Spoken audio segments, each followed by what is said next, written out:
Welcome back to MadeToBeWhole. This is Krista. Stay tuned for a requested episode on long COVID. MadeToBeWhole is intended for informational purposes only. It's not intended to replace the advice or care of a licensed healthcare professional. Participating in this podcast does not constitute a provider-patient relationship with Krista Michener, AHP Integrative Health, or any of the guests featured on MadeToBeWhole.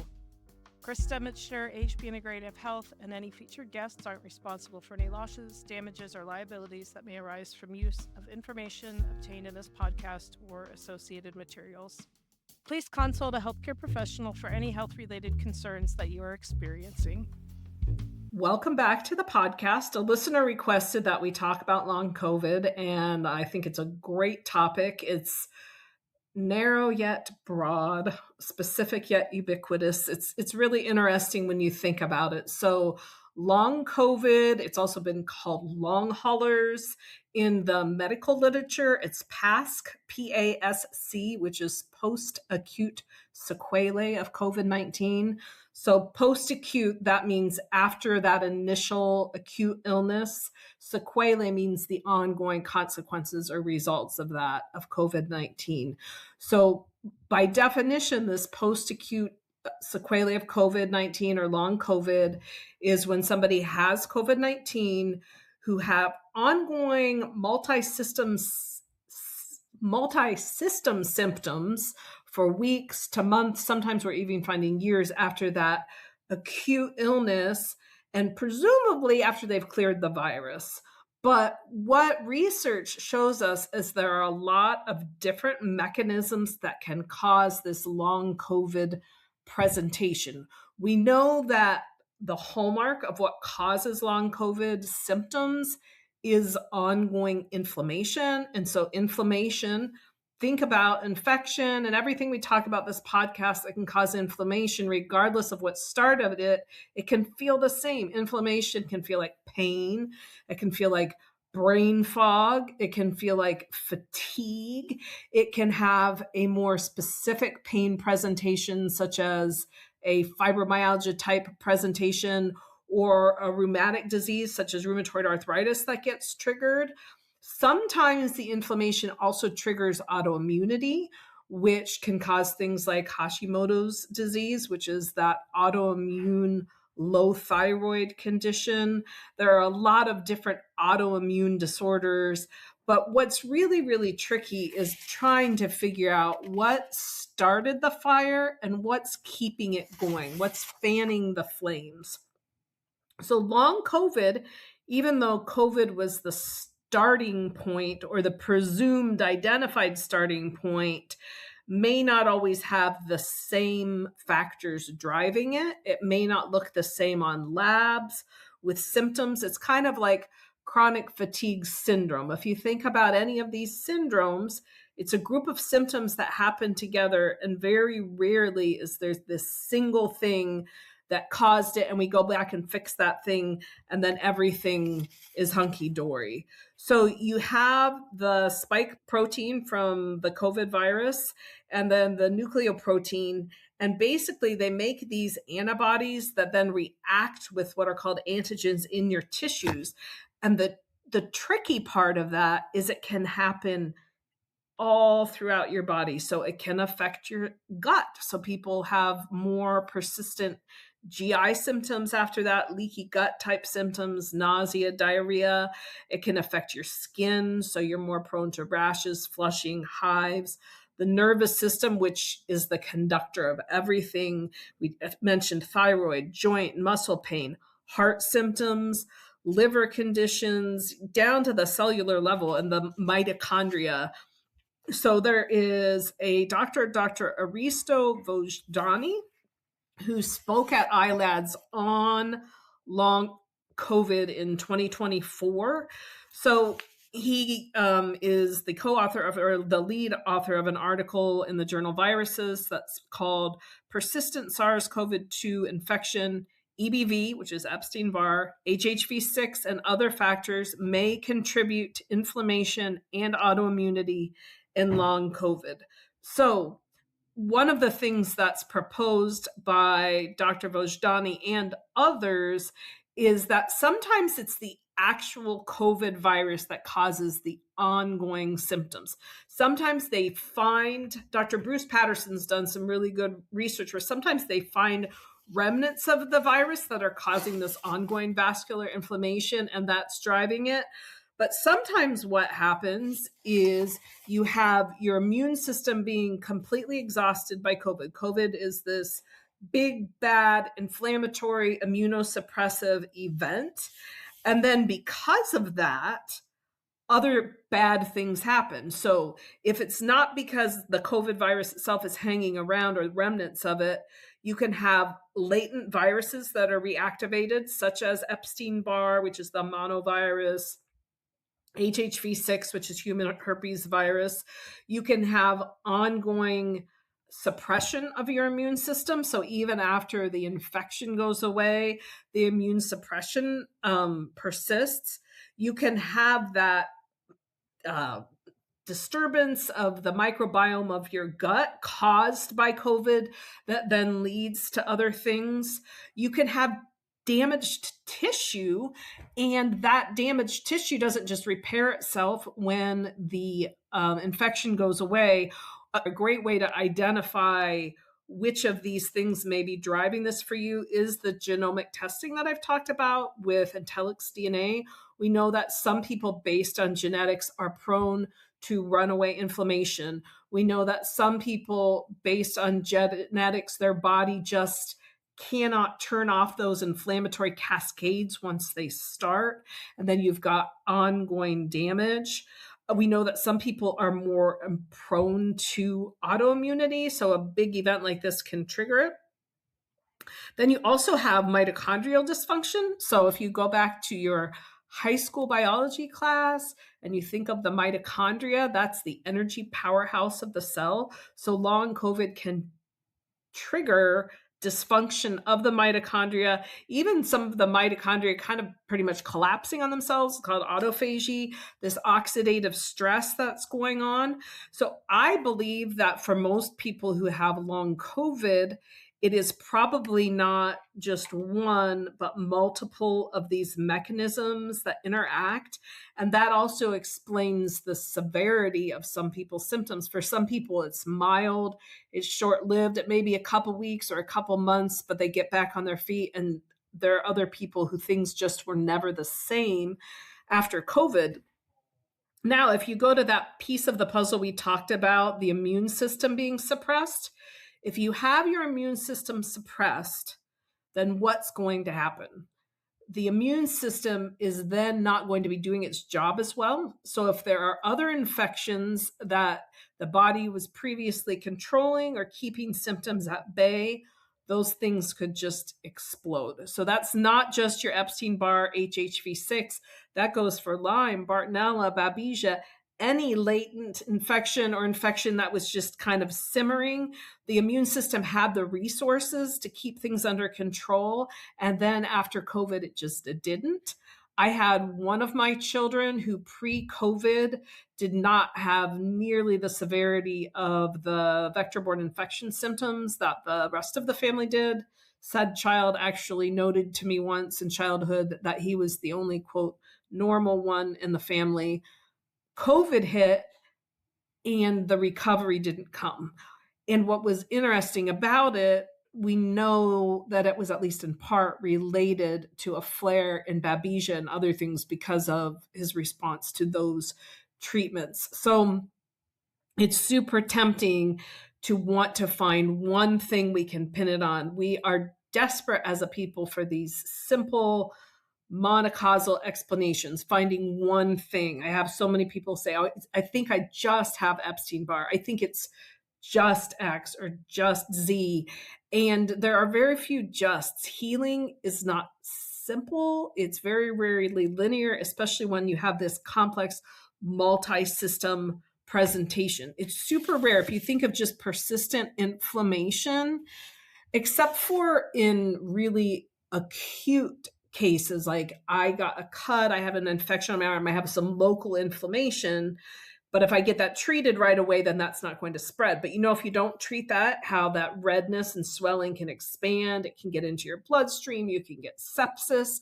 So very, very rarely does inflammation related from whatever cause just stay localized. The body does its best. Sometimes we see things on imaging, granulomas and other things that give us evidence, hey, there was an infection and your body really, really tried hard to take care of it and kind of sealed these things off. I mean, our bodies are doing so many amazing things. But for the most part, if you have a really severe infection of the prostate, it is not just in your prostate. It is spreading to the surrounding systems and organs. The same blood vessels that feed one organ are connected to the system that feeds everywhere else. To have localized vascular inflammation is so nonsensical to me, other than I have a damaged vein from some whatever. But if you've got vascular inflammation in your legs, you've got vascular inflammation in your heart, you've got vascular inflammation in your brain, you've got vascular inflammation, and it's going to cause a host of symptoms that can look different from person to person based on genetics, based on the health of the immune system to begin with. That's why I love micronutrient testing, because we can really see what might be making the immune system more vulnerable. And just instead of telling the whole world, everybody take more zinc and vitamin C and NAC, it's not a bad idea when there's a bunch of stuff going on to up some of your antioxidants. However, let's see what your body's actually missing, give it what it's missing so it has an easier time doing all the hard work we ask the immune system to do on a daily basis. So if you want to look up, if you just do a Google search for Dr. Vojdani, V as in Victor, Ojdani, he has a lot of published research on this, and I think it's well written, well spelled out, and it can help. The question then becomes, what do we do? What next? So first of all, identifying everything that is at play. You can't just assume that everyone has persistent spike protein. Some people do. That's become a very, very trendy thing to talk about, but not everyone. Dr. Bruce Patterson is one of the leading researchers in long COVID, long haulers, whatever you want to call it. And he's actually developed a test that can look at that. So remember, a lot of the most valuable tests are not covered by insurance, partly because they're in the early stages, partly because insurance is in the money-making business too. And I find that some things are really, really slow to be covered and to be on board. The cost of some of these tests, I feel like people burn through really quickly guessing. You hear me say it all the time. Guessing is expensive too. You can read about it at Radiance Diagnostics. They have a website, theradiancediagnostics.com, and you can actually order this test. But what you get is this IncelKine, IncelDX cytokine panel, okay? So it's looking at all these cytokines, these inflammatory markers, to see which ones are out of balance. So he looks at 14 cytokine markers from the plasma, so they're quantitatively measuring them. So this includes like a bunch of interleukins, tumor necrosis factor alpha, VEGF, and then they add those things together to make what's called a long haulers index. So you may have elevated levels of one of those cytokines, but when you put the big picture together, it's not really suspicious. However, when you add everything up, you may have this aggregate that really suggests some significant ongoing inflammation, autoimmunity type stuff. Then there's also a SARS-CoV-2 S1 immune subset panel that's looking for the persistence of that spike protein that's found in the monocytes in long COVID. So monocytes are a type of your white blood cell, and they found that they are the ones that will harbor this residual virus.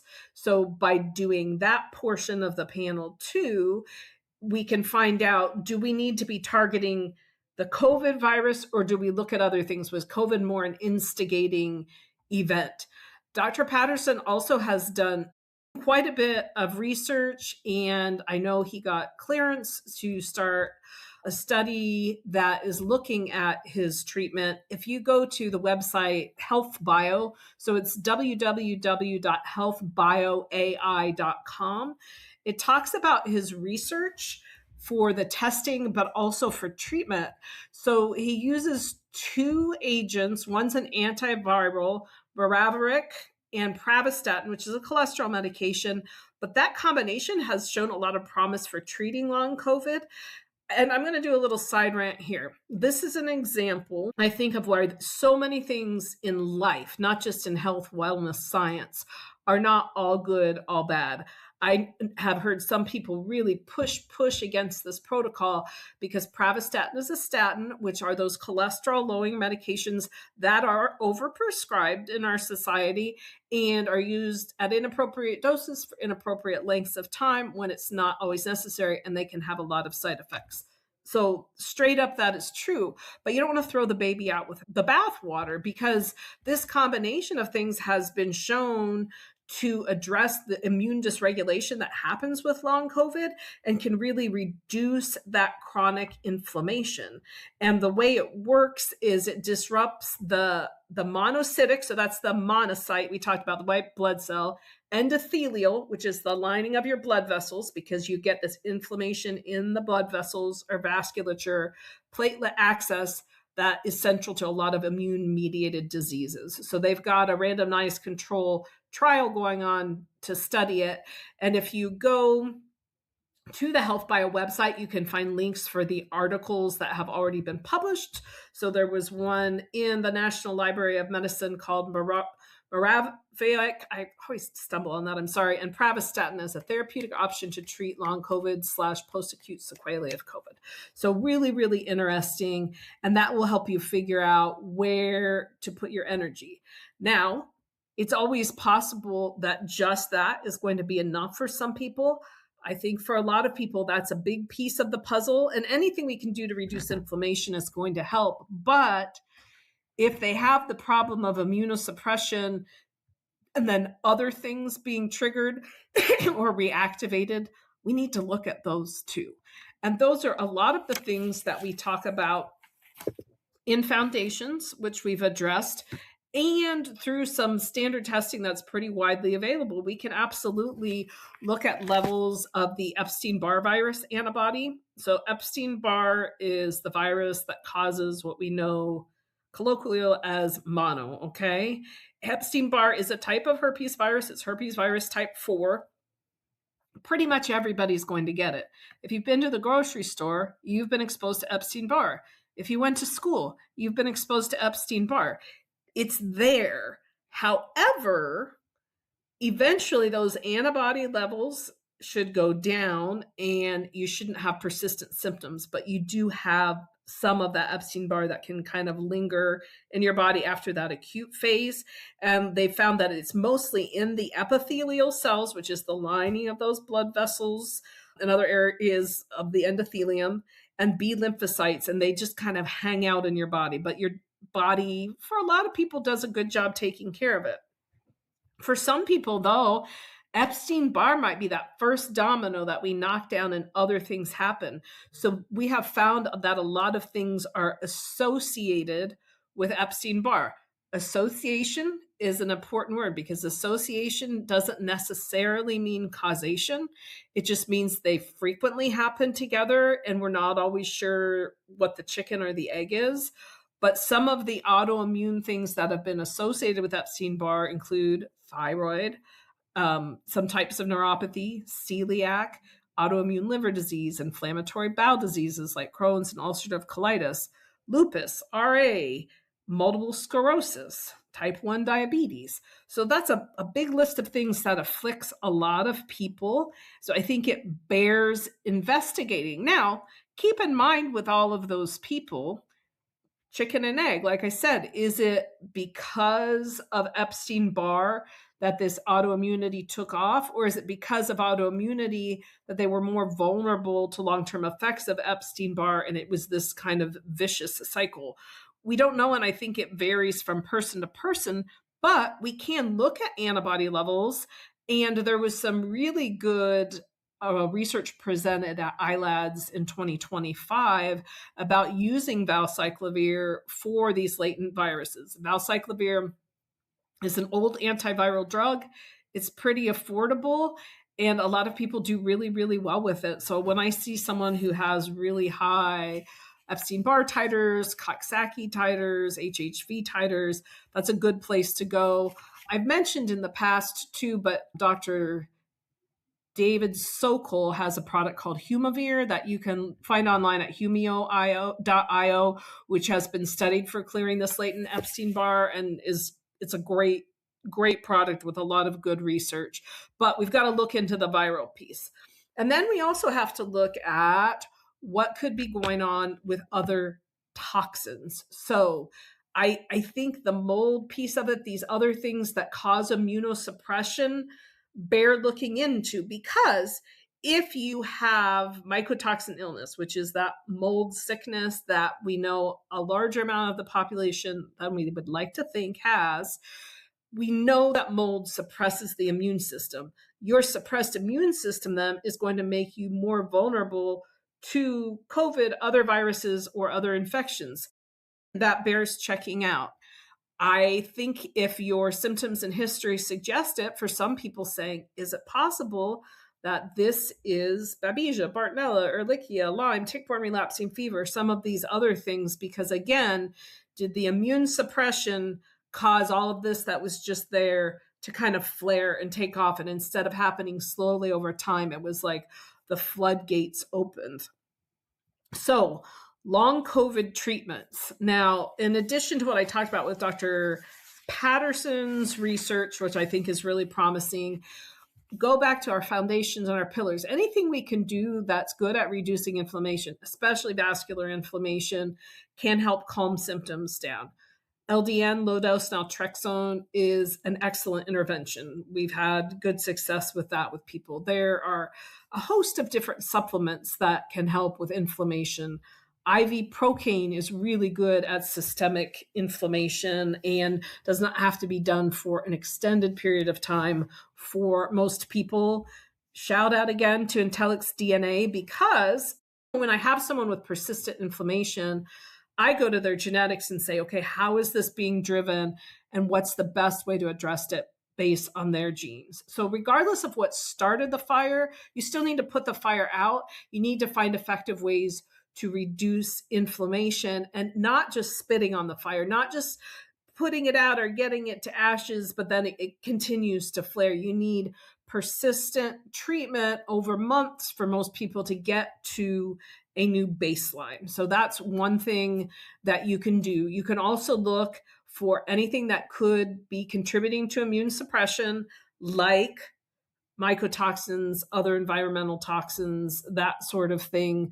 You want to find if there's another infection that was triggered that needs to be treated, and do all of the basic foundational things, regardless of the individual details are still core. No matter what individual details in your outer circle are different, there's no human being on earth, especially a human being with chronic illness, who doesn't need to prevent or reduce inflammation. There's nobody who doesn't need to identify any infections that are bothering them if they're an issue. There's no one who doesn't need to strengthen their immune system, because we are all in the fight of our lives because we want to live good lives. As long as the Lord leaves us on this earth, we want our immune systems to be up to the task, because guess what? COVID was unique, but not really. There's going to be something else. And so it's not just, phew, I got through that and just pray for the next vaccine if something else bad happens. Because for some people, they actually developed long COVID from the vaccination. They didn't have an acute infection, but it started post-vaccination. Not everyone. I think it's a really complex issue that is fueled by a lot of very intense emotions from people on many, many sides of this debate. And again, I don't think there should be sides. I think there should just be a big circle around truth. And we're looking at things, walking around the circle from different angles and trying to find out what are core principles that apply to everyone, and then what might be different for this individual. And don't waste your time and energy being bitter, being bitter about how COVID was managed or vaccines were managed. That's all water under the bridge. It's in the past. What you need to do now is focus on what you can control, which is how to identify what's going on with my body? How do I reduce inflammation? How do I help my immune system work better? How do I practice integrity, that integrity of body, mind, and spirit, of being honest with myself and others, putting in the time and energy to take care of my body and embarking on a journey of health, because it is a journey that will not only last a lifetime, but will determine the quality and maybe the length of your lifeline too. So it's well worth it. Even if an unfortunate circumstance thrust you onto this path that you would really like not to be on, because I do feel that you're on it now. And I promise, if instead of just focusing on the bad thing, you focus on the broader picture, if you focus on health and keeping those foundations in check, you will be better off for what you endure, and your body's going to be ready for the next pandemic, which we hope isn't anytime soon, or whatever other assault comes your way, because bad stuff happens. We live on a fallen planet. We're mortal. Bad stuff happens. It's happened before. It's going to keep happening. The question is, where's your mindset? Where are you putting your resources? And are you committed to your quest to be made whole? Because that's what deserves your best energy. So remember to keep looking for answers and to always have hope, because you were made to be whole. Have a podcast question or suggestion? Text or call us on the podcast info line at 330-439-0686. Thank you for spending time with me today. If you like what you hear, please subscribe to be notified when new episodes release. And remember, you were made to be whole.